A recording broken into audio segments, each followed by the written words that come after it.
అమ్మ మీరందరూ ఉన్నారు కదా, మీరు విశ్వాసులు, సేవకులుగా దేవుడు మమ్మల్ని ఇక్కడ నిలవబెట్టాడు. మీకంటే ఇంకొంచెం కృప, ఇంకొంచెం ఆధిక్యత ఇచ్చి ఈ స్థలంలో దేవుడు నిలవబెట్టాడు. మీకున్న ప్రార్థన మాకు లేకపోతే, మీకున్న పరిశుద్ధత మాకు లేకపోతే, మీలో ఉన్న విశ్వాసం మాకు లేకపోతే, మమ్మల్ని మించిన దౌర్భాగ్యులు భూమి మీద ఇంకొకళ్ళు ఉండరు. అయినా నేనంట, మీ దగ్గర ఉన్న విశ్వాసం మా దగ్గర ఉన్న విశ్వాసాన్ని దేవుడు టాలీ చేస్తే మీకు అందనంత ఎత్తులో ఉండాలి సేవకులు కూర్చునే ఫుల్ ఫీట్ ఎందుకు ఎత్తుగా ఉంటుంది చెప్పండి? అక్కేం చెప్తుందంటే, అందరికీ కనపడాలి కదన్నా.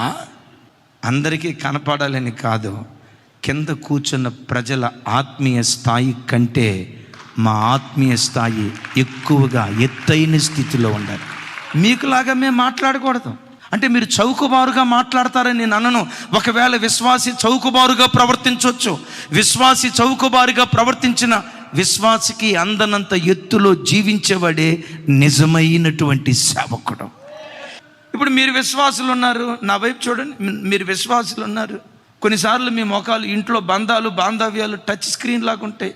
ఎప్పుడు నవ్వుతారో, ఎప్పుడు ఏడుస్తారో, ఎప్పుడు అవధం దాగిన ముఖం లాగా పెడతారో, ఎప్పుడు ప్రేమ వస్తుందో, ఎప్పుడు కోపం వస్తుందో ప్రసాదం అసలు తెలియదు. మీరు విశ్వాసులు కొట్లాడుకుంటారు. కొట్లాడుకోవాలని కాదు నేను చెప్పే మాట, మీ మధ్యలో మనస్మర్థలు ఉన్నాయి, సబబే. కానీ ఈ హోదాలో కూర్చున్న మా దగ్గర నుంచి ఎక్కువ తీసుకోవాలని దేవుడు చూస్తాడు. మీలో ఉన్న ఓర్పు కంటే మా ఓర్పు గొప్పదై ఉండాలి. మీలో ఉన్న విశ్వాసం కంటే మా విశ్వాసం గొప్పదై ఉండాలి. మీలో ఉన్న పరిశుద్ధత కంటే మాలో ఉన్న పరిశుద్ధత అధికమైనదై ఉండాలి.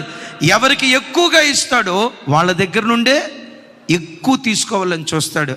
అనుకోండి, ఒక సేవకుడికి 100 మంది ఆత్మలు, ఇంకో సేవకుడికి 200 మంది ఆత్మలు, ఇంకొక సేవకుడికి 20 మంది, ఇంకో సేవకుడికి 50 మంది ఇచ్చి, ఒక సేవకుడికి మాత్రం అనుకోండి 10,000 మంది ఆత్మలను ఇచ్చాడు. 20 మంది, 50 మంది, 100 మంది, 200 మంది ఇచ్చిన సేవకుల దగ్గర నుంచి దేవుడు కోరుకునే స్పిరిచువల్ స్టాండర్డ్ కంటే 10,000 మంది ఆత్మలను ఇచ్చిన దైవ సేవకురాలు యొద్ద నుండి, 10,000 మంది ఆత్మలను ఇచ్చిన దైవ సేవకుని యొద్ద నుండి ఎక్కువ దేవుడు ఆశిస్తాడు.